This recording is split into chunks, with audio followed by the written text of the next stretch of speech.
Good morning, everybody. Welcome back to the AJ Analysis channel. It's a new week and a new live stream, which I am going to delay just for one moment to see if things are actually working. I tried to set up the live stream and accidentally set up two versions of the same stream.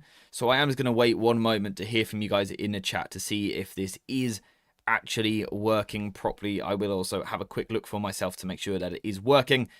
I believe we are good to go. If someone could just let me know in the chat if this is working, if you can see me, if you can hear me. Are we good? Okay. I think we're good. I think we are working. So that isn't a problem. Anyway, the conversation for today is that fella there, Ruben Amorim, and also that badge in the stadium behind him, Manchester United. Basically, this stream isn't about necessarily insane in-depth analysis. It's not talking about a preview of a match coming up. You know, we're not going to be talking about Chelsea yet or the game after that. We're going to be talking a little bit, of course, about Manchester City and the derby, how United fared in that game. But just generally speaking, this is sort of a stream to catch up and talk about United, talk about how we're feeling, because let's be honest, it has not been the start to the season that we wanted.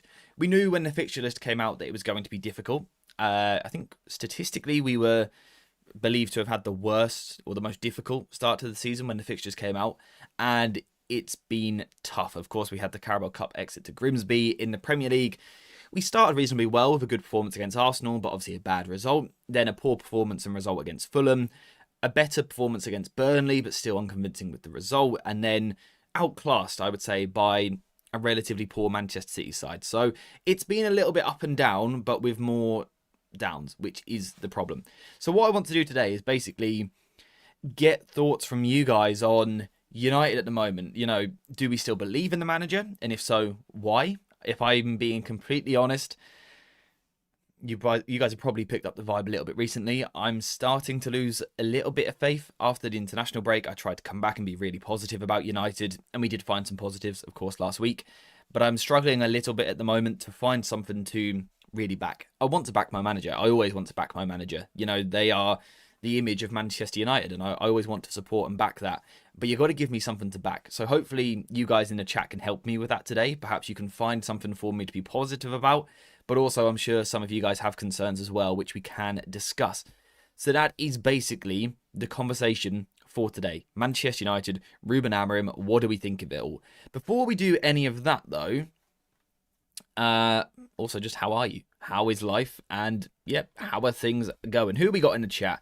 We've got Steve, we've got Callum, and also the stream does seem to be working, which is good. We've got Captain, we've got Sir Hawk. We've got lots of people in the chat this morning. Good to see you all. It's a safe place to be a Manchester United fan and just give your opinion. Whether your opinion is that you don't like what's happening or that you do like what's happening, or you think success is just around the corner, or you think complete collapse is just around the corner, this is a safe place to give your thoughts. I will just ask that you keep it respectful and we don't go to personal attacks at the manager, the players, or the board. But in terms of criticism, fire away, but also praise as well. If you are seeing something that you like, tell me. For example, Steve has said in the chat, the only unbelievable result is the Grimsby one for him. The rest are in line with where we are. I think it's about to click. Steve, I'd love to hear why you think it's about to click. I'm looking for some hopium today. What do we think? What do we think? We also got Steve Brooks in the chat. Good morning to you, my friend, saying, I have an idea with my limited football brain. Well, Steve, I would love to hear your limited football brain cooking up an idea. Let's hear it. It can't always be the manager's fault. We have to stick with it and let him morph the team. I completely agree. In yesterday's video on the Manchester derby, I was critical of Ruben Amorim. For me personally, I think the performance was on him. But I also think we've seen games in the last 10 months which weren't on him. And I always like to make that very clear. You know, I don't think it's all Amorim's fault. I don't think it's all the players' fault. Always, it's a blend in between. This weekend, I think Amorim got it wrong and didn't give us enough of a chance. But that happens with managers. Thomas Frank beat West Ham 3-0 this weekend, came out afterwards and said, I didn't actually really give my players the best chance. I didn't do my job good enough. You know, that can be true. That isn't necessarily a sackable offence. If it's happening regularly, if it's a repeated action, then perhaps it is. Perhaps it is. Sunday was the final straw for me. I can't watch any more of this nonsense. Why Sunday, though? What was it about Sunday? Because realistically, whilst I think it's a poor City team, we probably still feel that they're better than us. You know, the Grimsby result, like Steve said, is the more shocking one, isn't it? That's the catastrophic result. What is it about this weekend that makes you go, that's enough for me? I'd like to hear your thoughts. City were lucky with the counter-attacks, but on the whole, United controlled the game better.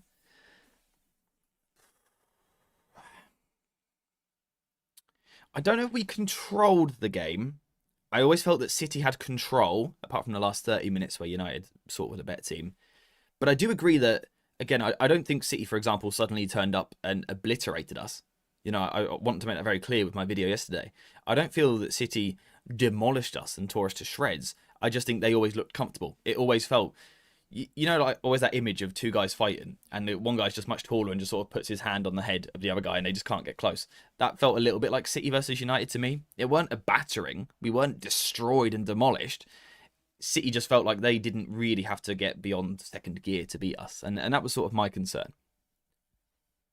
What is Amorim asking from his two midfielders? Because Kobe was the only midfielder to break the lines and progress the ball. I think Kobe played really well. I would sort of say I've got, I think it's 5 positives. I probably should have put it down somewhere. 5 positives or 5 things that I liked from the game that I'm happy to discuss. And I think Kobe was one of them. Certainly was one of them. His cameo from the bench was really impressive, which also makes me want to grab Amorim. But you know, I think he come on the pitch and showed what he can do, didn't he? He brought that technical quality, and it's just that ability to look after the ball in midfield. We do have this problem at the club where we're too quick. We're too quick for our own good. I love transitional football. It's a lot of fun to watch, but sometimes our like legs are moving faster than our body can go, or our body's moving faster. I don't know, but we just seem to like trip ourselves up with sometimes playing too fast. Kobe's ability to manage tempo is something that we need. I really feel that Amorim is missing a trick by not playing him. Now, people will say he doesn't fit into the 3-4-3 or Amorim's idea. My opinion is if you can't get Kobe into your idea, you need to have a look at your idea. I would say that much, because I think he's a type of footballer that most teams not necessarily build around, but would certainly have him as a core part of their team.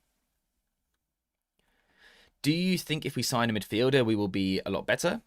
Actually, I'm not going to answer it because you've spammed the heck out of that comment. So I'm not going to answer that.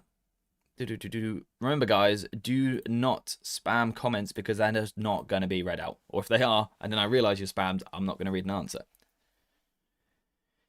If you analyse when Sporting won 4-1 against City, he had the same game plan. You have to adapt to players. Yes, very, very true. I think that game is actually really interesting if you go back and watch it.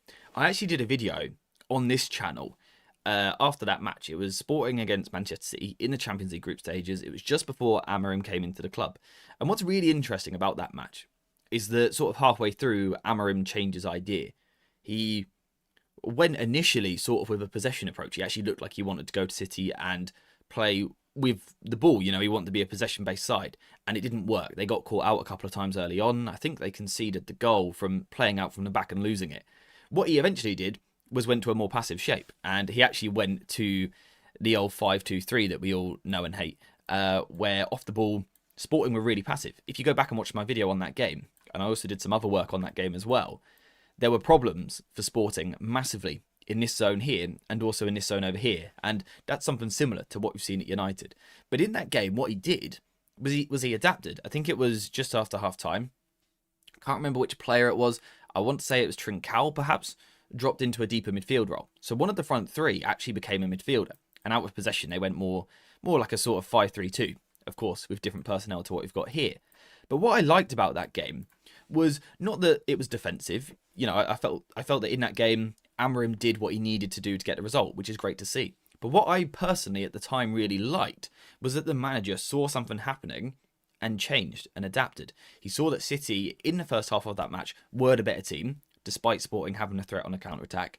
And eventually, to make his side more secure defensively, he did make changes. That's what I really liked. That's what gave me a lot of hope about Amorim coming in, that in that game, he recognised something wasn't working, so he switched it. He changed things to give his team a better chance. That was my big criticism from this weekend. And that's where I say I think he failed his players a little bit as a manager, because for 70 minutes, we saw something not working, and he just stuck with it. There was no change. And that's also my criticism, really, of the past 10 months. Yes, we see slight tactical evolutions. We've seen a United team this season which is a bit more direct, for example, a bit more quicker in transition. But the problems are there, and he doesn't seem to be addressing them. And that's why I make the comment about, as a manager, not almost doing the basic job, which for me is to give your players the best chance to win the match. And I don't think he did that at the weekend. And that's why I'm frustrated, because at Sporting, I saw a manager who could adapt, who could adjust to different situations. Over the course of 4 seasons at Sporting, he had different ideas. Sometimes we would see different profiles in the front line, or we would see an extra midfielder. Why can't we see that here? When it isn't working against City for an hour, why can't we make that tweak? Why can't we do something a little bit different to get ourselves back in the game? That's what I found frustrating. It was the same thing over and over again, expecting a different result, but obviously not getting it. That's why I found it so frustrating. That's what annoyed me. I tell you what doesn't annoy me, and that's people like Adele in the chat. First of all, with a super chat, thank you very much, my friend, saying I missed those streams. Hey, everyone. Welcome back, my friend. But also, 5 gifted memberships. My chair is sinking. 5 gifted memberships. Thank you very, very much, my friend. That's very kind of you. I don't know what I was going to say after that. Very kind of you. Thank you very much. Guys, you know what to do. If you see anyone in the chat gifting memberships, renewing their memberships, super chats, anything like that, make sure to put some love hearts in the chat to say thank you, because it is support like that that keeps the channel going. So make sure to say thank you. Legendary behavior. Thank you very much. Anyway, let's get back to the chat. What are you guys saying? I think the players haven't learned the basics of the system yet, and Amorim doesn't trust them with tweaks. He's still trying to build the foundations with them. See, I agree. I do agree with that. I do think the players at times have struggled to pick up the message. Whether that's, for example, we had the situation at the weekend where Bruno Fernandes has come out and said that the centre-backs should be more aggressive, more confident, more comfortable, stepping out from the back and squeezing on the press and things like that. And it does still feel like our players don't want to do that, or they're not comfortable doing that, or just in the moment they don't trust themselves leaving the space in behind, whatever it is. So I agree. But I just think, it is 10 months now, I believe. Maybe longer. I just think if you can't get your idea across to the players after that amount of time, is there something wrong with the ideas? If you see what I'm saying. We've seen other managers go into clubs and in a much shorter time, and quickly the players know what's going on. I don't think Thomas Frank and Spurs is perfect right now. I think they've got things that are lacking, things they're struggling with, of course. But straight away, it feels like they've got their identity, and it feels like the players know at least what's expected of them. I don't feel that way about United right now. And it has been a while. He's been here a long time now. A little bit concerning. We've got VK in the chat with a super chat. Good to see you, my friend. I have not seen you in a long, long time. It's good to see you. I hope you are well. Only certain of change is change itself. System is not the issue. Ruben needs to remove his blinkers. Be brave, not frozen. We can't have games of individual mistakes and no consequences, even for a Bruno. First of all, thank you very much for the super chat, my friend. I'm just trying to take in your message and sort of generate a response. But yes, thank you very much for the super chat. Guys, you know what to do. Love hearts in the chat for VK. System's not the issue. Ruben needs to remove his blinkers. Be brave, not frozen. Can't have the games with individual mistakes and no consequences. I think that's a fair point. I don't necessarily think Bruno was bad this weekend, for example, but I don't think he's had a great start to the season. And it sort of almost brings that Kobe Mainu question and conversation back, doesn't it? There's been this comment from Ruben that Kobe Mainu is the backup to Bruno Fernandes. And that makes sense. In football, we have players that are backup to players. But the argument that a lot of people keep throwing out there is, so if Kobe's backup to Bruno, but Bruno's undroppable, mid-game, he can't come off the pitch. He's going to start every game. Doesn't matter how badly he plays, he's always going to play. People have made that argument of, well, is Kobe a backup then, or is he actually just sitting there with nothing to do? There have been games this season where Bruno hasn't been up to his usual standard, perhaps. He hasn't been quite as strong. But, and it's a big but, bit like a boomer, Bruno's a good player. And that's where it's really difficult. I always feel this. We watch matches and I'll be sitting there going, and this may not be about United. You can watch any football team in the world. We've probably all done it. And you sit there and you go, if it was me, I'd be bringing him off. Right? Because he's a great player, but he's not really delivering today. And then within 5 minutes, he scores. Like I said, that could be about Bruno. That could be about Salah at Liverpool, for example. Hasn't had a good start to the season, but he's one of those players that you keep on because you always feel they've got a goal in them. You feel they've got that quality. Rashford was a little bit similar, right? You would sit there and go, I think he needs to be hooked. He's not really doing enough. But you always know he's got that quality to break a game and score a goal. So it's difficult to bring them off. Bruno is that player. I would sit there and go, he's not playing particularly well today. Let's bring him out of the team. But we can't bring Bruno out of the team, surely, because he is our best goal scorer. He is our best creator. It's difficult. It's difficult. Like, in the big moments, you're actually a goal down, for example. It's tough to bring Bruno off. It is. It's a difficult decision as the manager. Look at the support in the chat, by the way, this morning. Lovely to see. First of all, we got Zerg with the channel membership. Thank you very much for the support, my friend. And then we had Adele again in the chat with a super chat saying, my 2 cents. Amorim will adapt once the players grasp his basics, but right now it's depressing, as I told you before. We're missing 5-yard passes, collapsing too easily. Issues are fundamental football and psychology. And then we also had a 1-month membership from Adele as well, saying also we should have sold Bruno in the summer. Thank you very much for all of the support, my friend. Very, very kind of you. Comments on the super chat. Amorim will adapt once the players grasp his basics, but right now it's depressing. We're missing 5-yard passes. I did feel that at the weekend. And I haven't necessarily felt it that much this season. In that game at the weekend, there were moments where the players were not good enough. There were simple, like you say, 5-yard passes where we should be completing that. You don't need an amazing manager to get Bruno to pass it 6 yards to his right-hand side. You don't need an amazing manager for that. There were moments where the team looked really disconnected. They looked like a bunch at times that hadn't played together before, which isn't the case for a lot of them. So I do agree with that. And is that on a manager or not? I don't know. In one moment, I would say, no, these are professional footballers. These are high-level footballers who earn a lot of money. They should be able to do the basics every week. But also, is it that conversation again of like the state that you're in? We talk about a player in flow state, that moment where as a footballer, everything you touch turns to gold, right? When you're in form, it's easy. Things come naturally. It just happens. Your passes are good. Your connections are good. Your ball striking's good. It just works in those moments sometimes. When it's not happening like that, is it the player's responsibility to get themselves out of that rut? Or is it more on the manager to give them the environment to perhaps to be able to get to that level? That's where I struggle a little bit. When the players, let's say it's just Bruno. Just as an example, let's say it's just Bruno failing his passes. I would say Bruno needs to sharpen up. He's not doing good enough. When it's, let's say, 6 or 7 players not connecting their passes, is it the case of the 6 or 7 individuals need to sharpen up? Or is it that the manager, have you got to look beyond it? If there's 7 players failing the basics, do you start looking towards the manager? I'd be interested to hear your thoughts, because I genuinely don't know what my stance on it is at this moment in time. So I'd love to hear your thoughts. By the way, guys, if you do enjoy talking about football, David has now put a message in the chat that is linked at the top of the chat with a lovely little link to our Discord server. Lots of people in there are waffling along about football, about Manchester United, but also other teams as well. So check it out if you are interested. And speaking of David, he is also in the chat with a gifted membership. David, thank you very much as always, my friend. Your guys' support early on in this stream has been brilliant. So thank you very much, guys. You know what to do.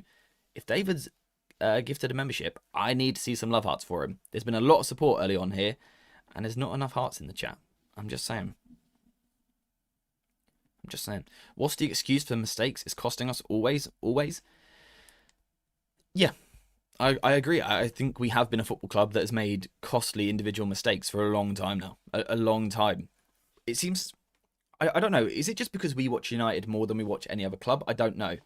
But it just always feels like it always happens to United. It's always United that slip there. It's always United that give the ball away there. It's always United that miss that header or the goalkeeper drops it. But why? Why? Why is that? I don't know. I couldn't tell you. I don't know. Again, is it the environment? I don't know. Is it the pressure at the football club? Is it the years of failure associated with the football club? I don't really know. My issue is the team looked disjointed under Ten Hag too. Yeah. And again, this is another conversation that we need to have when we're talking about the managers. Mate, we might need to do a poll. We might need to do a poll to get people's views on Amorim at the moment. But yeah, I agree we look disjointed under Ten Hag, and we look disjointed under Amorim. Does that mean there's a common denominator there? It's the players. You know, the players have been largely similar under the two managers. Does that mean the players aren't good enough? Or is it the case that coincidentally we've gone back-to-back managers that haven't been able to get the best out of the players? You know, I think there's this almost fear in the United fan base a little bit of sacking the manager because we've sacked so many, and every time we've sacked a manager, it hasn't really worked. We haven't exactly propelled ourselves back to the top. But that doesn't mean it's guaranteed that the managers aren't the problem. Right? Maybe we have hired back-to-back managers that aren't right. That is also possible. It's really, really tricky. Because I get it. I have that fear also of, if we sack a manager, bring a new one in, are we going to be in the same place in 12 months? If so, that would be the absolute worst thing for this football club. When Amorim first comes in, we all sit there and go, you know what? We just got to back this one. We just got to back this one for as long as possible. 12 months down the line, we're in a similar situation where we've been before, where we feel like giving up on them. So does that mean the players are the problem? Does that mean something higher up the club is the problem? Or is it the case that unfortunately we've just happened to hire back-to-back managers that aren't really good enough? It's possible. It's possible. I really like your analysis. Thank you very much. But I just have to admit, I'm really tired of talking about why we are rubbish. Yeah, me too. Me too. I would love this channel to be all about why United are so brilliant, right? Why United won the league, how we beat Manchester City, how we beat Arsenal, how we dominated at Brighton or whatever. I would love it to be that. I would love to talk about how technically amazing we look, how tactically flexible we are, how great the manager is. I'd love the channel to be that. Right now, it's not. It's not, because it can't be, right? Because we can't talk about that because it's not happening, so we can't. But which players is it now? Exactly. And that's the point I do agree with. People keep going back to the Ralf Rangnick quote, particularly during an international break. We always go back to it and go, he said we needed open heart surgery, by the way. He was right. We've changed about 20 players in the squad since then. You know, we have done our open heart surgery. It's a very different team. Of course, parts of it's similar. But if you just look through that team, how many of them were here 2.5 years ago? Not many of them. Not many of them. Certainly regulars, realistically, Shaw, Bruno and Casemiro, right? Out of that lot that I'm looking at there. I can't see anyone else that was a regular before 2.5 years ago. It is a very different team. It's not the same squad throwing another manager under the bus or anything like that, because it's a different squad. Very different players in there. Adele in that chat again with a super chat. Thank you very much, my friend. Saying, question, did Grimsby beat us because of the 3-4-3? Can we look each other in the eye and say that? I think this conversation has to be had. And I think it is a good point. And I think that game is the most confusing game. I do agree that I think in that sense, that particular football match is one of those where you go, yeah, perhaps if the system was better long-term, mentally the players would be in a better place, whatever. But I think losing to Grimsby doesn't really fall down to tactics. You'll notice when I did my match video on that, it wasn't particularly tactical, was it? It was more about, oh my God, we're bad. We're bad. We got another super chat from Mirror. Thank you very much. Saying Ten Hag changed his style of play for the players. Still, the players failed him. Too many players are playing out of position. Shaw centre-back, Mazraoui centre-back, Ahmad right wing-back, and Bayindir in goal. Thank you very much for the super chat, and that is something that I want to come on to in just a second, because I think Steve made a good comment as well. Before that, we got another super chat from VK. Thank you very much, mate. Saying before the season started, most fans didn't expect results against Arsenal, City and Chelsea. Better performances, team patterns is what I look at. A bit of a mixed bag. Give it 10 games before we know for sure. How many games are we? We're 4 Premier League games and 1 Carabao Cup game, aren't we? See, I do agree with the point of before the season started, I didn't expect us to get results against Arsenal, City and Chelsea. I agree that I don't expect us to be as good as them. But low-key, I do actually expect results just because that's actually where we were quite good last season. We were better against those big teams. But I do get the point. We're not as good as Arsenal. We're not as good as City. We shouldn't expect to be. We are a level below them. I guess the question is how many levels? That's the question. For me, the City one was, I'm fine with the Arsenal loss. I think we competed really well. I don't think tactically we competed particularly well against City. if at all. I don't think there was... I couldn't tell you something we were pretty good at against City. Like, can you tell me something that you come away from that game and go, you know what, we are pretty darn good at that? I can't think of many things there, apart from that first 30 minutes where we had sort of like the Seshko target man play. That's my bigger issue with the City game. If we had just lost 2-0 to City, but like 2 moments of individual brilliance from them, but apart from that, tactically it was very even, technically it was very even, I wouldn't be sitting here complaining. It was the fact that it felt like we set up to lose. That was my bigger problem with that game. But perhaps that is a one-off game. Like I said already, Thomas Frank admitted that he didn't set up that well this weekend, that he didn't give his players the best chance. I don't know. Yeah, by the way, guys, David is absolutely right. Let's spam some more love hearts in the chat because the support early on has been amazing. We also had a membership from VK as well saying, thanks, AJ. Busy, but am well. I love to hear that from you, my friend. Busy is not always a bad thing, right? Not always a bad thing, but I'm glad to hear you're well. There is so much going on in chat, by the way. It's very, very, very busy. Chelsea at Old Trafford on Sunday could be brutal against a very good top 4 challenger. I'm worried this could be very damaging. I'm going to put a poll in the chat, and I'm not going to title it Amorim in or Amorim out. I think that's wrong. I'm just going to put, do you still have faith in Amorim? I guess it's kind of the same question. I just don't like to say manager out, you know. Once you've voted in the poll, which will be in the chat, then give me a little bit of a description in a comment. So do you still have faith in Amorim? Yes or no? I'd love to hear where the fan base, where the community is at right now with our feeling towards the team. The only good thing about the City game was that it eventually ended. Yes. I'm sorry, but any fair evaluation of Amorim leaves you with one conclusion. There's a stat going around, isn't there? It's not a nice stat. This, I think, is maybe the worst stat I've ever seen related to United. Certainly since I've started the channel. There's one other one, actually. Wasn't it that in Ten Hag's penultimate season, I think, his last full season, that we conceded like the 3rd most shots in a Premier League season history, something crazy like that. But this is the other stat, which is up there for not being great. This is since Ruben Amorim came into United. So that's 31 matches.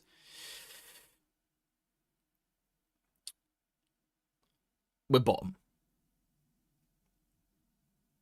We're bottom. So if the Premier League season started when Ruben Amorim came into the football club, and you take out the relegated sides and the newly promoted sides, United are bottom of the table. Now, of course, you know, you can say when you first came in, it was a bit of a mess. You're coming into a tricky situation. It takes time to get your ideas across, things like that, of course. We do have to apply that little bit of context. You can also say there were certain games where, for example, unexpected goals, we should have won the match. We failed to execute. That's not Amorim's fault, so he should be a little bit higher up the table.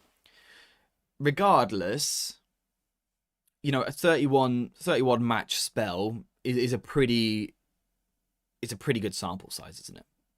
You know, it's a pretty good amount of time to judge a manager. And it doesn't look great. It doesn't look great. Bottom. And this is my problem personally. I can't find a way to defend that. I can't, because we can talk about the squad. I don't think it's completely balanced. We've said this a few times. We, of course, needed a midfielder in the summer. We didn't get one. I feel that on the left, for example, we're lacking a winger still. But you can't tell me that you think the squad is the 17th best in the league. I don't think you can look me in the eye and convince me of that. I don't think you can. I don't think it is. I don't think it is. I think if we go through United's best 11, which granted hasn't always been available to us yet, it's not the 17th best, is it? It's just not. And that's the problem. That's the problem. But the other problem is you can flip it. There are stats that you can find that are more positive. For example, this season in the Premier League, we've had the 2nd highest expected goals. So we must be doing something right. We should have been scoring 2 goals a game on XG. And, you know, we've got good players, so you should probably expect us to overperform slightly. We should probably be scoring more than 2 goals a game so far this season. But, of course, we haven't been. That's not Amorim's fault that players aren't taking chances. But then you can look a little bit deeper into the numbers and look at the actual expected goals per shot. Well, then it's actually quite average. So our XG is high, but our expected goals per shot is low, or, reasonably low, which basically means we're taking a lot of shots rather than necessarily creating high value shots. So, for example, that might mean if we go over here, where's Cunha? Let's grab him because he tends to do it. Someone like Cunha is a player who will shoot from range. If he takes 5 shots from range that all have 0.1 xg, he will have had 0.5 xg, which is pretty good in a football match, but it's come from 5 very difficult chances. Whereas if he actually just had 1 shot here, which would worth 0.5, you'd expect him to score it. That's sort of what that means. Let's say Amorim keeps playing this way and gets sacked. Are you sure the next man who comes in will fare any better? Because till now, we've not seen anything like that. And that's the comment I made earlier. It can be right, it can be true, that the last manager was the wrong manager, and this manager is the wrong manager. We could even get the next one wrong. We could. We absolutely could. But we also could get the next one very right. Again, we're scarred as fans. We're almost scared of sacking our managers a little bit because we've had so many bad managers or failed managers, however you want to word it, in a row. But that doesn't necessarily mean it was the wrong thing to do. It doesn't mean it's the wrong thing to do. When we actually start scoring, we'll be okay. We still haven't seen our new front three play a league game together. Yeah, that's why I made that little comment about, we haven't yet seen the new team consistently. We're getting closer in terms of personnel to being an Amorim side. In terms of when we are fully strength this year, we'll see 5 players that Amorim has signed. So that will be closer, you'd think, to what he wants the team to be. We haven't seen that yet in the league. But it's always that but. Because like I said, the expected goals is good, but when you break it down, are we actually just peppering shots from long range a lot? Possibly. But on the other hand, to go to a positive, this is good. This is nothing to do with pot shots or anything like that. This is passes into the penalty area this season where you want to be. United are second in the league. That's a good underlying number. That means we are finding it easier than most teams to find a way into the box, which ultimately is where we want to be to have the best chance of scoring. That's a very good stat, a very good one. But then we could go to more of a negative one and look at the expected goals against. If you believe in expected goals, for the positive side, that we're second for 4, well, we're 4th worst defensively, if you want to look at expected goals in that way. It's very, very tricky. It's very, very tricky. We've got another super chat in the chat from Adele. Thank you very much. Saying, I saw a YouTuber saying she wants to see Ruben lining up. Oh, the chat moved. As a 4-3-3. Then does whatever he wants within the match. I don't think... I don't think the issue is 3-4-3. My bigger issue is that we can just never move away from it. You guys hear this from me all the time. All the time. Football is so much bigger than formation and structure. The manager is so much bigger than formation and structure. Correct?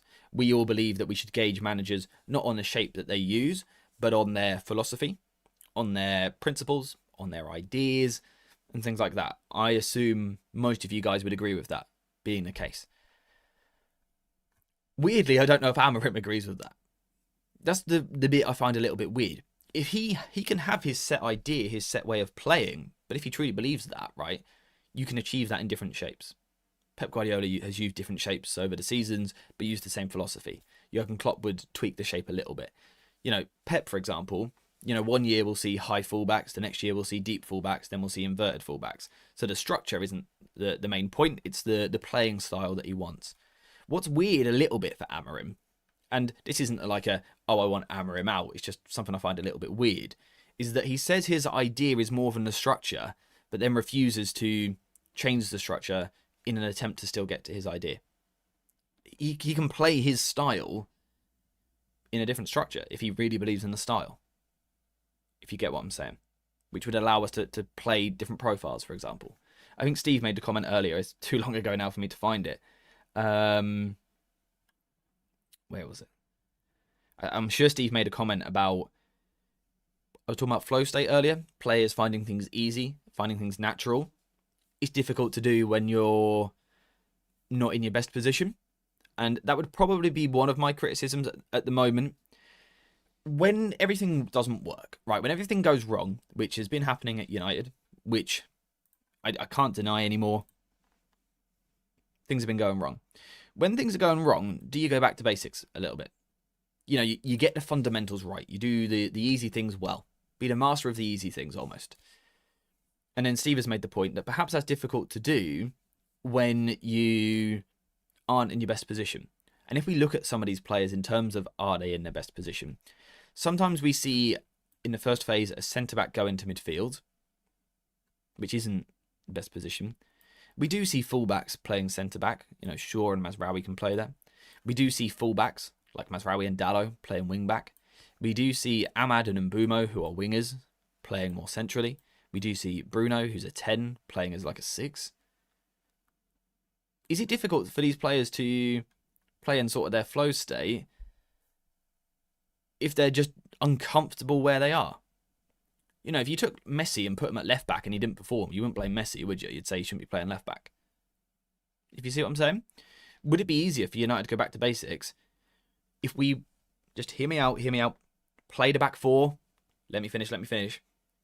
But Amorim can still stick with his ideas if he really wants to. If he believes in his ideas that much, he can execute his same ideas playing in a back four, but would players be more comfortable with their positioning? Right? Because the argument of the back four versus the back three is that one's better than the other, right? But that isn't the case. It's the manager's ideas. If we truly believe that the problem isn't the system, then weirdly, we should be able to change system if the system isn't the most important thing. Is that making sense? I don't know if it's making sense at all. The point I'm trying to make is the manager's ideas, playing style, philosophy are more important than a formation. That should almost be the thing that the manager is willing to change a bit more freely because it shouldn't be the most important thing. Does that make sense? I hope it does. I hope it does.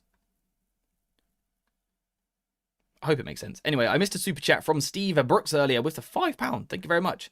Saying, when a manager of Grimsby says he knew how to play us, you might change something, surely. Exactly that.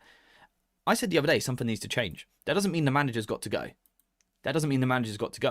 It means you've got to change approach, right? Like, surely we can't argue that. We're 17th. Something has to change. For example, we could try winning football matches.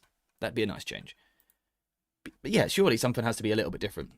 Surely something has to tinker just a little bit. Regardless, thank you very much for the super chat. Adele with a super chat as well, saying the basics we need to go back to is basic passing. I agree. But do we put our players, for example, right, you want basic passing, then for a little while, don't put your centre-back in midfield, because that's not where you're going to get basic passing from him. You see what I'm saying, right? Does that make sense? Glasner won the FA Cup versus Liverpool playing a 3-4-2-1. So does Palace have better players, or is Glasner just better at getting his style across to the players? Well, yeah, that's proof, for example, that the 3-4-2-1 can work, which again is why the system isn't the most important thing. You know, we've seen people win the Premier League in a back three. We've seen people win the Champions League in a back three. Back three isn't categorically the issue. Perhaps at this moment in time, it doesn't suit this squad. That would be fair to say, I think. But it's not the biggest thing. It's not the biggest thing.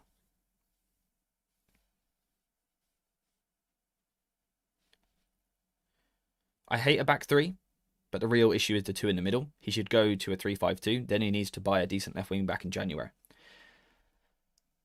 Let me get this back to the right amount of players, and let me go to like the ideal United 11. Or not the ideal, but what Amorim seems to see as the strongest at the moment is probably this, right? There's a lot of comments on the two-man midfield, and I agree. We get outnumbered too easily. But at the same time, we actually see a lot of teams in the league defend with a two-man midfield. Ignore the personnel for a second. Arsenal defend like this.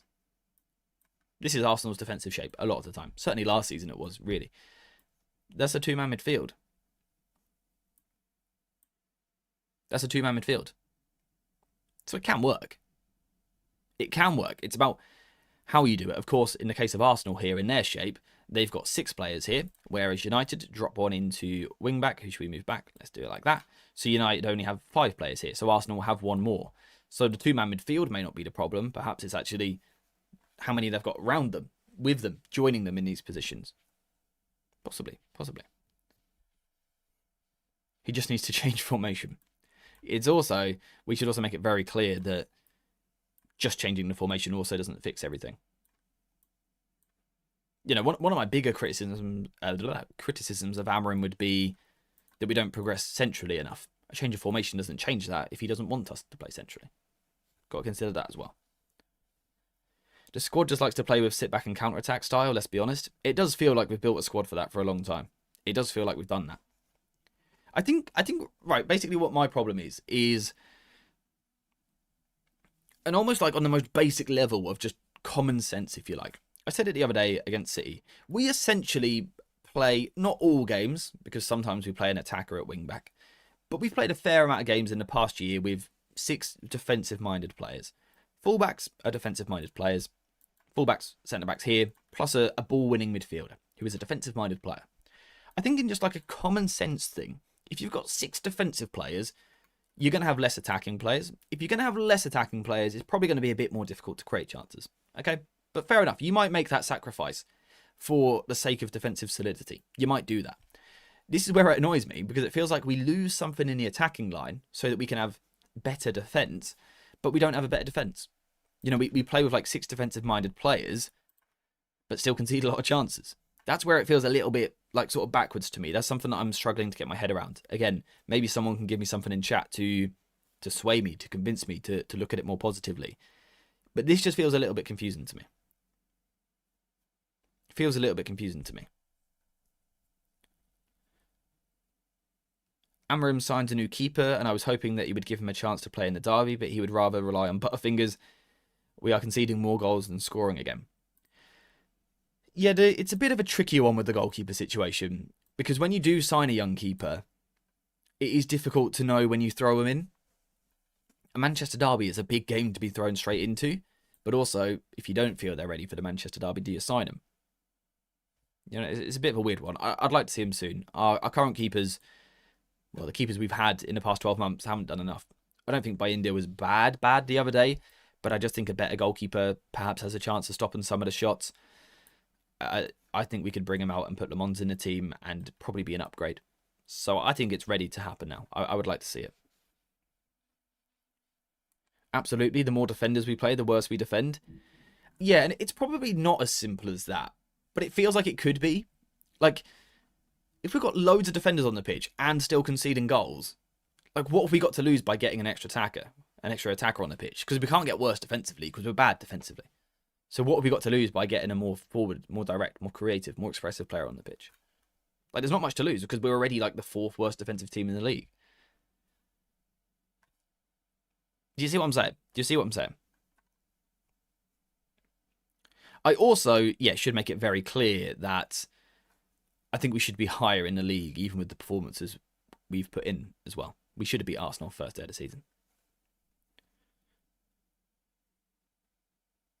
This conversation goes back to different conversations about different shapes. There's no reason we can't defend in a 4-4-2, especially with Ahmad at right wing back and Yora at right back. 100%. This is, I think, just to sort of like blanket coverage it a little bit. The thing that annoys me about Amorim is that he feels cautious. That's the thing that annoys me. When we play a high team, we don't commit loads of players to the high press because we'd rather have some spare at the back. When we're in the mid-block, we're not aggressive in our mid-block because we'd rather have extra at the back. When we get on the ball, we will play direct rather than playing short. It feels safe from Amorim. And I just don't think that's what we should be. I don't think we should try and be safe. I think we've got so many good players that... Let's look at this front 4 for a second. Right, let's look at those 4 players there. Granted, Cunha's injured right now. Šeško hasn't really started a lot of games just yet. But the quality there is insane. There's insane quality from United there. Do we need to spend all day worrying about playing these extra defenders to protect ourselves at the back? Being cautious in the press to protect ourselves? Go and attack teams. I just feel that United should be a team that ask questions. I keep saying this. Go ask questions of the opposition. Go attack them. Go put them in positions they don't want to be in. Trouble them. Force them into last-second actions, so then they might have the misfortune. The reason why we concede a lot of deflected goals or we make a lot of mistakes is because we do a lot of defending. If you defend for a long time, you're going to make mistakes at the back. But on the flip side of that, if you attack a lot, if you keep attacking teams, like Liverpool, for example, they get a lot of luck at the moment, it seems, right? They always score in the last 10 minutes. But the reason for that is because they have the ball a lot. They keep the ball in advanced areas a lot. So eventually they keep asking questions. Something's going to give. Something's going to crack. Something's going to break eventually for the opposition. I want the football match to be played up the other end, basically. I'm fed up of watching United games where we are sat here. Oh, let's move Bruno. Where we're sat here and sort of waiting for people to come on to us. Can we not go after them?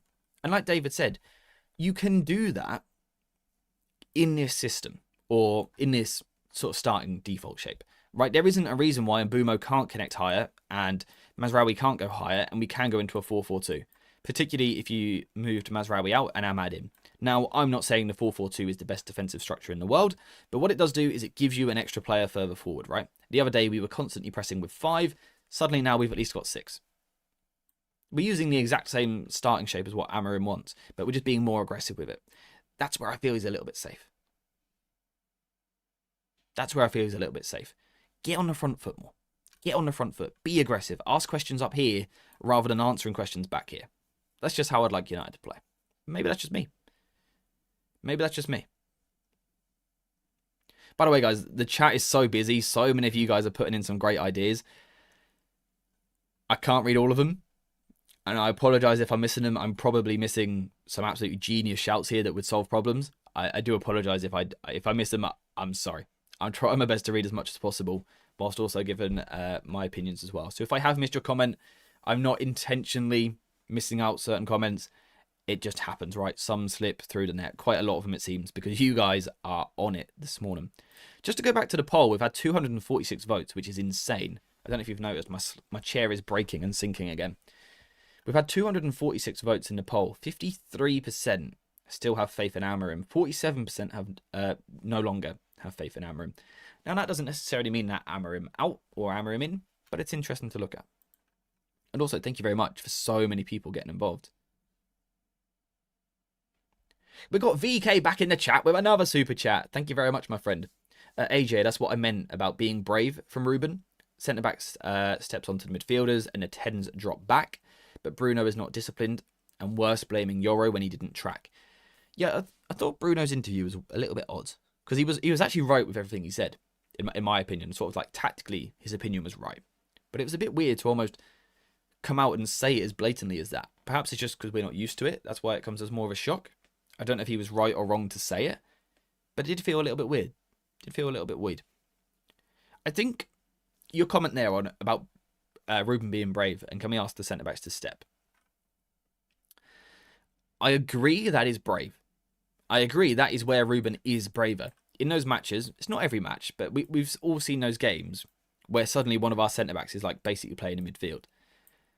At that point, yeah, it's aggressive. It is more bold from Amorim, and it does allow us to ask questions a little bit higher. It does allow us to squeeze a little bit higher and not concede all the territory in the world.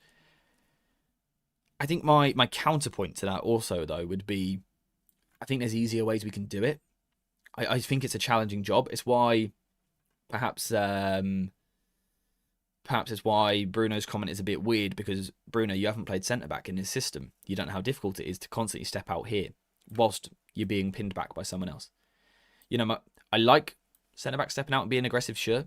I think at the moment we're not necessarily doing it in the most effective way. So I like the intent behind it. The intent is to be more aggressive, is to step higher, is to mark higher and tackle higher. The intent is right, I think, on that front. I actually just think perhaps it's not the most effective way. So I almost don't want to be too critical of Ruben in that sense, because I think the idea of what he wants to achieve is right. In my opinion, he's got the right destination in mind. He's just got the wrong form of transport to try and get there. You know, I think it's the wrong way of trying to do it. But I won't be crazy critical because I know what he wants to do. I just think there's an easier way to do it. I've said it a few times. It's easy to pin our wide centre backs, and then we can't be aggressive. So Amorim wants us to be aggressive, but if it's easy to combat it, then maybe we need to find a different way of being aggressive. I do think that's with a wing back being higher and going to more of a 4-4-2. I think the job would then be easier for the centre-backs. I think it'd be a little bit more straightforward, especially when we so often play a fullback in the back three. For example, if we just took Luke Shaw out for a second and we find... Where is he? Where is he? Here he is. Mazraoui. Great player. In this shape, or in this setup, you know, it's a 3-4-3. If you want to call it that, it's a 3-4-3, obviously. But in this setup, it does feel that we could go to that back four easier. And we're talking about having players in natural positions. Well, this largely feels quite natural now. Bruno's still probably not a double pivot player. I don't know if we're going to see change there. But I think in the defensive line, it would allow us to be more aggressive, more on the front foot. Get Jose back. No, thank you. Guardiola pinned our centre-backs. Yeah, he did. And that's where I want our manager to then have that tweak to combat it, to find a different way to be aggressive.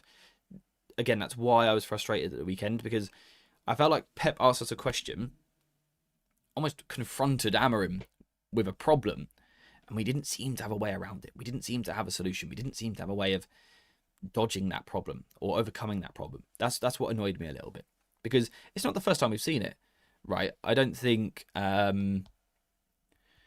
it's a new thing for our wide centre back to be pinned. We've seen it earlier in the season. We saw it last season as well, particularly against, I think it was a Fulham game, and I can't remember the other game, but there was another team that pinned our wide centre backs really well. So it's not a new problem, but we don't seem to have found a solution just yet, and we need to, obviously, right? That's the manager's job.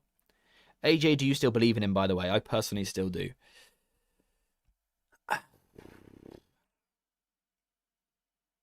You know what? I'm going to be outright. I'm not Amorim out, I don't think. You can tell I'm not sure though, right? But I certainly don't have that much belief. I don't sit here with confidence that things are going to change. I still think we'll be better than last season. I don't expect us to finish 17th. I'd be surprised if we're not in the top 10. We should be in the top 8 this season because we've got a really good squad. You know, it's not a balanced squad, of course, but we've got a good squad. We've got a better team than what we've had in the past. Again, the attackers, when they get going and when they do get into that flow state, which will hopefully happen, they will score goals. We've seen Mbumo's quality already. We've seen Cunha's quality already. I think Šeško has had a decent start despite not getting too many opportunities up in front of goal just yet. I think we'll be better than we were last season. I have faith in that. I have faith that we will improve, yes, but I don't know that I have belief that Amorim's ever going to fully convince me. Not at the moment. Unless he changes. He might wake up one day and do something different. And at that point, I'm all in. I want to see a manager that overcomes problems, that has challenges thrown at him and he finds solutions. That's what I want to see, rather than just the same thing over and over again. I'm tired of watching our team right now. Yeah, I want to enjoy watching United. That's all I want at the end of the day. I don't care if it's Amorim. I don't care if it's Ten Hag. I don't care if it's Ollie. I don't care if it's Xavi, for example. I don't care who it is. I just want to enjoy watching United. I want to see United win football matches. That's what I want. I'm a Manchester United fan. Simple guy. Want my team to win. Want my team to play well. I don't mind who does it. We need Europa League football next season. I can't take these boring midweeks. Tell me about it. Although part of me is glad I'm not watching this team too often, but also it's the toxic relationship with the club. I don't care how bad it is. I just want to watch them. I just want to watch United. I am bored already of this season, of those 7-day breaks where we just sit there. The international breaks don't help as well. It's a bit long. Amorim has said, I won't change. You need to change the man if you want a different system. That's a quote from him. Yeah, I've seen the quote, and I find it really weird. Because again, in my opinion, the manager is more than his system, which is why I don't get quite what. Maybe it's a mistranslation. Maybe it is something that's getting lost in translation a little bit. Maybe he sees system as style, whereas we see system as shape. Perhaps that's the difference more. I don't know. Maybe there is a miscommunication there. If he means literally, if you want a new formation, you have to change manager, I find that a little bit weird, because I think the manager is so much bigger than their formation. So I find that a little bit odd. But like I said, it might be getting lost in translation a little bit. Maybe I'm interpreting the comment wrong. I don't know. Maybe it's a sort of loaded question as well being asked to him. Not sure. We created a lot of chances, and I think we should have finished our chances and defeated both Arsenal and Fulham. We would have had 9 points in 4 games, and no one would be blaming Amorim or his system. I think we should have beat Arsenal. I definitely think we should have won that game with the way that we played. I think we were the much better team on the day. Yeah, we should have blown them away, actually, to be honest, in the first half. The Fulham game, I'm not so sure that we should have won it. I think a draw was about right. I don't think we were very good in that game. I think we had a great first 15 minutes, actually. I think we started really bright, really fast, but quickly faded. And I I think a draw was about right against Fulham. But we should have beat Arsenal. Absolutely. Apart from that, I would say the results have been on track. Please, anyone but Gareth Southgate. You're ignoring me. I am not ignoring you, my friend. I just read that message.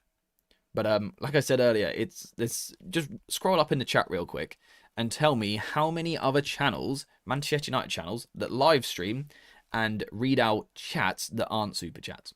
Not many do it right. It's because there's so many messages.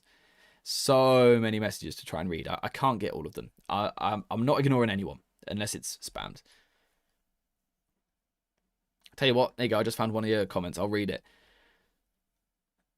This one. We should expect every manager to take us to the league. We just need progressive Ollie. Want a failure. If we sacked him when we finished second and got Zodiacs, we'd be so much better.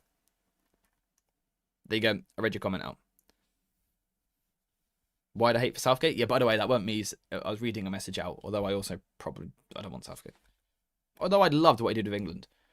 We've got Mira back in the chat with another super chat. Thank you very much, my friend. Guys, you know what to do. Love hearts everywhere. Just like Steve, David, and Callum. And Steve. Super chat. We have slow down. We have a 6'4" striker, and the quality of our crosses are very poor. Video on that later. Many times our players played a long pass without any care or precision, hoping it lands somewhere good. It's frustrating. I've been impressed with Šeško early on. I like what he's doing. I like it. I like it a lot. I think his movement looks good. His hold-up play against some physical centre-backs has looked strong. But he does have this problem, which United strikers have had for a few years now. We just don't create chances for them. We don't seem to actually get them the ball regularly enough, and Šeško is experiencing the same thing. And it's a bit of a problem with the system, but not necessarily the system, just the players and the profiles we have in each position. Dorgu, for example, we saw it at the weekend in the derby. He was very often the man receiving the ball in the final third. Was City letting him do that, knowing that he didn't have massive end product? I'm not sure. Or was it United finding a tactical weakness in the City armour and finding Dorgu in space? Could have been either of the two. The problem was Dorgu isn't good at delivering into the box. He's just not. He might be. He's still very young. He's got a lot of time. He can improve his crossing, and I hope he does. I like Dorgu more than most. I think he's a good player. I'm a fan of him at United. I'm happy we've got him. But he can't cross the ball at the moment. He can't cross the ball to save his life. So I think what we need to do is find a way to get a better crosser into this position. How do you do that? I don't know. Perhaps you play one of your wing-backs more inside, so you have a different type of player going outside. For example, this weekend it was Ahmad in the left 10. Could we have seen a variation? Where's Ahmad? Oh, he's over here. Ahmad was in the left 10. Could we have seen a variation where Dorgu comes inside, so Ahmad is crossing more regularly? Possibly, although he's still not the best crosser in the world. Is there a way for us to find Luke Shaw as a wing-back? Or does he not have the physicality? I don't know. But for example, if he was in the final third and he was the spare man, you'd trust his delivery a lot more. I think we're finding a spare man really nicely, which is a good thing. It's good that we're doing that. That's something we're doing well. We're probably just finding the wrong free man at the moment. And we need to find a way to really maximize something that could be a huge strength there with this system. We need to find a way of maximizing it and getting its full potential. Can we hit 100 likes? David, I absolutely reckon we can. Guys, that is a challenge to you guys. 100 likes, please and thank you. We've had 313 votes on the poll. So surely we can get 100 likes. Like, surely. Surely. What about Diego Leon? Young talent for the future. Yep, good young talent, but definitely one for the future right now, I think. I don't think he's ready to be our starting left wing back tomorrow, for example. I don't think he's ready yet, but he is a good young player, and hopefully he gets going in the academy soon and gets up to speed. It's been a tough run of fixtures. It absolutely has. The players will get better with time. I absolutely believe that. Amorim will adapt more once the players get used to the basics. I'll come back to that. Hopefully in our easier run of fixtures, we get back-to-back wins.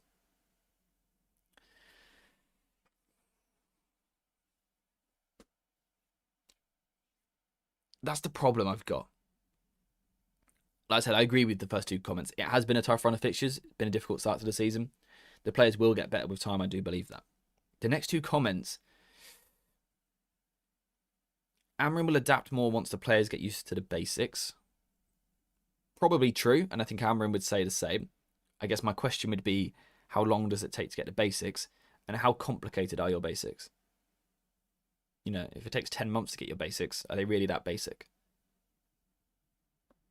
Hopefully in our easier run of fixtures, we get back-to-back wins. I completely agree. Hopefully that's the case. Hopefully we go beat Chelsea and then Brentford, then Sunderland and get 3 in a row.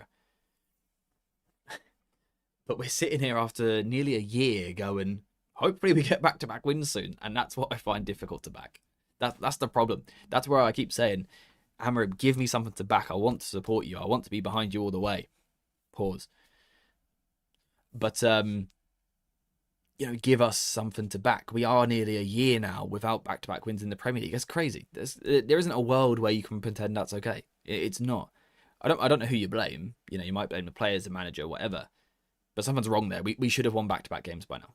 Of course we should have. We should have won 4 games in a row by now. Because that should be the minimum. The bare minimum standard is to do that regularly. And we're not. Haaland was on fire. Oh, he's just such a good player, isn't he? And we didn't put out his fire, did we? He's great, isn't he? I think he's adding something to his game, by the way. I think he's adding something. I think some of his tight footwork, Haaland, this season, he's been proven. And that's quite scary because he's obviously already ridiculous. So that's quite horrifying for the league. He's got like more big chances than most clubs in the league this season, apart from like 4. It's crazy. It's crazy. Clipped? Hell yeah, Steve. We are absolutely capable of winning the next 3 games, by the way. Chelsea are still hot and cold. Yeah, Chelsea haven't had an amazing start to the season. I think they're another team that are struggling a little bit at the moment. They're sort of just about grinding out the results that they need. But West Ham, for example, was their big win, and that was largely set-piece focused. Open play, they didn't create too much. I don't think Chelsea are amazing. I think we can beat Brentford. I think we can beat Sunderland. I think we can do 3 in a row. I wouldn't be surprised if we do. I wouldn't be surprised if we do. I think it'll be difficult. Of course, Chelsea is tough. But who knows? Who knows? These are the top 4 players. Every manager hasn't been sacked because of the players. We change the starting 11 every 2 managers. We need to sack managers sooner, like Chelsea. Chelsea's a weird one, right? I'd always hesitate to want to be like Chelsea just because of the way that they do things. But they have had an element of success with doing it, haven't they? They've always, apart from one season, they've always been near that top end. They've always been up there. I do agree. I made the comment earlier about the Rangnick open heart surgery thing or whatever it is where, you know, everyone's like, he was right. We should have changed all our players. We pretty much have. I'll say it again. If you look at this 11, how many were here 2 years ago? Dorgu wasn't, Yoro wasn't, De Ligt wasn't. Wait, when did we sign these guys? No, they weren't. Masraoui wasn't, Lamont wasn't. Ahmad was, but not in the starting 11, and the front 3 weren't. So 2 years ago, we had these 2. Right? From this 11? 2023? September 2023? Playing regularly, we only had these 2. It's a very different team. It's a very different team.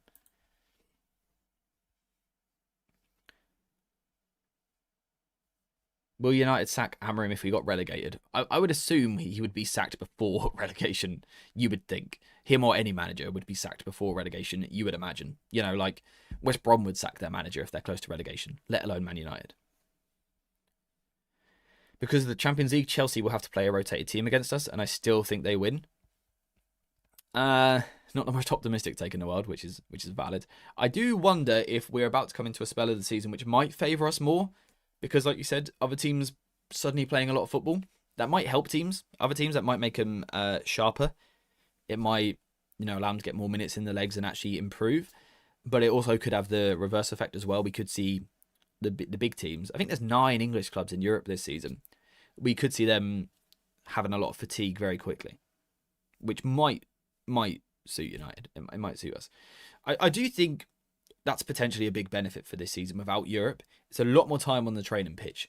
The only thing I will say, though, is if we're getting a lot more time on the training pitch, my expectations change in terms of the rate of improvement. If we're training a lot, we've got to be improving quicker. It's sort of my take. Hopefully that happens. Hopefully that happens. Like I said, what I want is Ruben Amorim to be successful at United.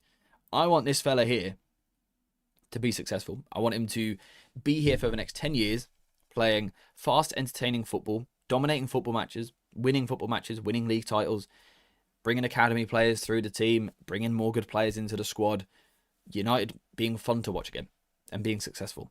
I would love that. That's my ideal situation. If you ask what do I want from the future of United, it's that. I want that. At the moment, I hesitate.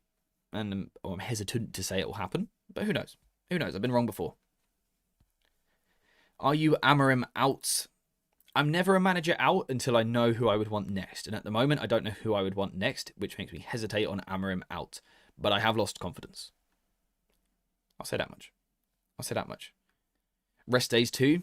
Yeah, hopefully. I mean, we've got a bit unlucky with Cunha and Mount, haven't we? But hopefully we are going to be a little bit more fortunate with the injury situation this year, playing less matches. It's probably going to help our intensity as well.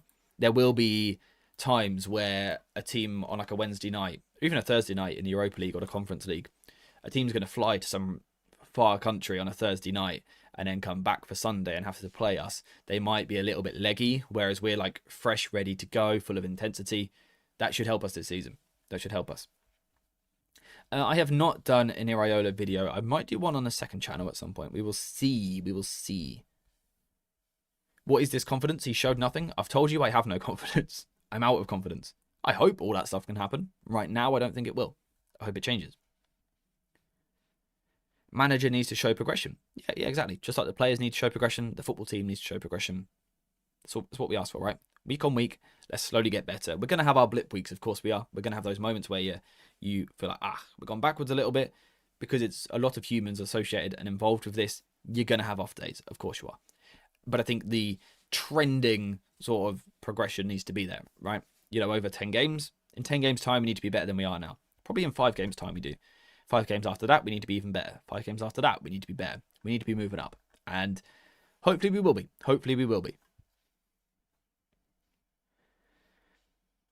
Amorim can't even manage a Sabutio team, let alone a real team. Sabutio's tough.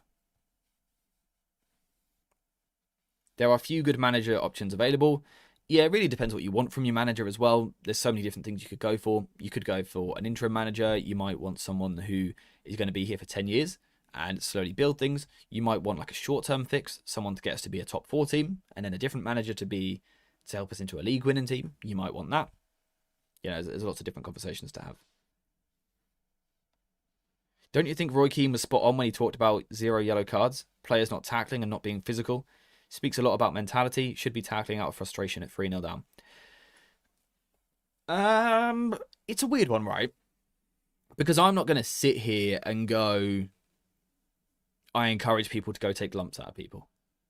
Because what does that really achieve? Ultimately, you're just giving away free kicks. It doesn't really achieve that much. At the same time, every single football match I've watched ever, if a team has lost and not got a yellow card, I always go, how's no one put a foot in? So it's a weird one. I'm not going to sit here and say, let's go take lumps out of teams every week. But I'm always of the opinion, if you're losing 3-0, maybe you could go kick someone. Maybe you could just hit someone. Why not? But so it's a weird one. It's a weird one. But there has been a progression though. There's just no end result. Yeah, I think there has been a progression. I've made comments of that. I've done a video last week talking about United evolving, being slightly different to what we were last season with the more direct attackers, the faster pace of play, the faster tempo. There has been improvements. Probably not enough for 10 months, but there has been some progression. I just think it's got to accelerate. Like I said, we're playing once every 7 days, so we've got a lot of training time. The progression has to accelerate. That's sort of my opinion on it. Have you got Have you got time to open the link I DM'd you? Let me quickly look at it on my phone first. It might be worth saving for another stream, my friend, because we've got the lack of match streams this season. Let me have a quick look. I will say the 0 yellows is a red flag. Yeah, it's weird. Like I said, I don't know that it tells us that much, because like I said, if we get a yellow, what does that actually achieve? We're just going to kick someone and giving them a free kick. But also, at the minimum of English football is to compete physically. But we did compete physically. That was my one positive from the game, that physically I thought we looked good. That, we dealt with the first contact well. We dealt with the second balls well. Weird. Very weird. Steve, I've just had a quick look. I think we might be able to save that for another stream. Today's been a bit more of a negative one. I think we might be able to do a more optimistic one next Tuesday. Might be able to do that.